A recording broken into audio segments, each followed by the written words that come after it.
बोल सीता मैया की जय। 5 मिनट स्टोरी में आप सभी का बहुत बहुत स्वागत है। कि आपको पता है इस कहानी को सुनने से आप सदैव अखंड सौभाग्यवती रहेंगी और आपका भाग्य बहुत ज़्यादा चमकेगा। इसलिए तो आपको सुबह सुबह ये कहानी सुना रही हूँ मैं। कमेंट्स में जय सीता मैया, जय राम राम, राम राम सिया राम ज़रूर लिखिएगा।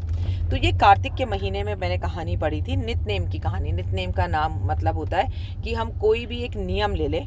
जब तक हम कोई एक माला नहीं फेर लेंगे या हम हनुमान चालीसा नहीं पढ़ लेंगे या कोई कार्य पूरी तरह से सिद्ध नहीं कर लेंगे, जब तक हम कुछ खाएंगे पिएंगे नहीं। तो इसी तरह से 14 वर्ष के वनवास में माता सीता ने भी नित्यनेम लिया।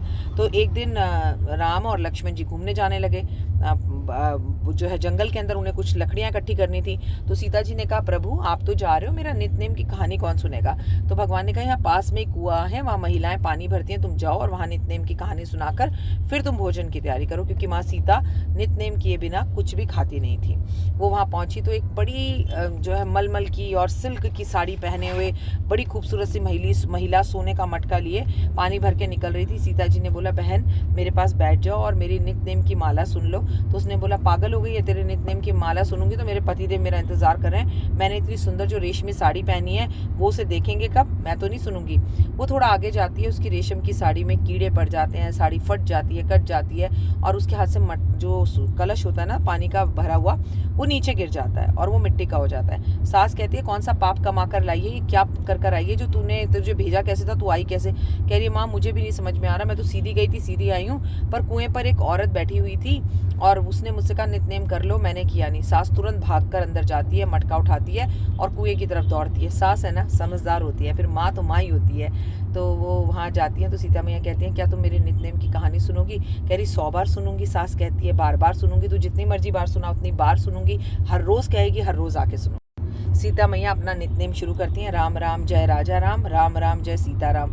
और जैसे ही वो अपने नित्यनेम की कहानी पूरी तरह से बोलती हैं, उस महिला को गले लगाती हैं। जैसे उस महिला को गले लगाती हैं, उसने कॉटन की साड़ी पहनी होती है, वो साड़ी सोने की बन जाती है, सिल्क की बन जाती है, उसके सामने साड़ियों का ढेर लग जाता है, उसका मिट्टी का कलश सोने का बन जाता है और माँ उसे आशीर्वाद देती हैं। तो कहती है, मेरी बहू के भी अपराध को क्षमा कर दो। सीता मैया उसे के भी अपराध को क्षमा कर देती हैं। बहू जब देखती है कि हे भगवान, सास क्या बनकर गई थी और क्या बनकर आई है, सास तो पूरी तरह चमक गई है। तो कहती है, ये क्या कह रही, मूर्ख, साक्षात धरती पर लक्ष्मी माँ बैठकर कुएं के पास अपनी कहानी सुना रही थी, वो भी नित्यनेम की। वो सीता जी थी और तूने उनका अपमान किया।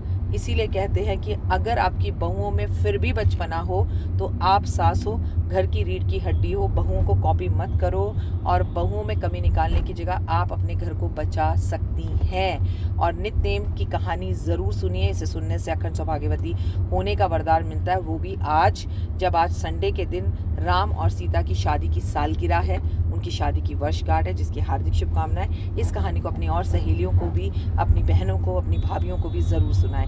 फिलहाल कमेंट्स में जय माता दी। मुझे दीजिए इजाज़त, आपका दिन शुभ और मंगल में हो।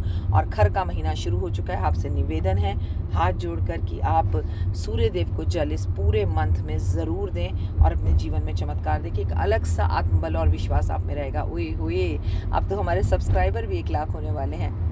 Love you all. जैसे ही होंगे मैं लाइव जुड़ूंगी आपके साथ। फिलहाल के लिए जय माता दी।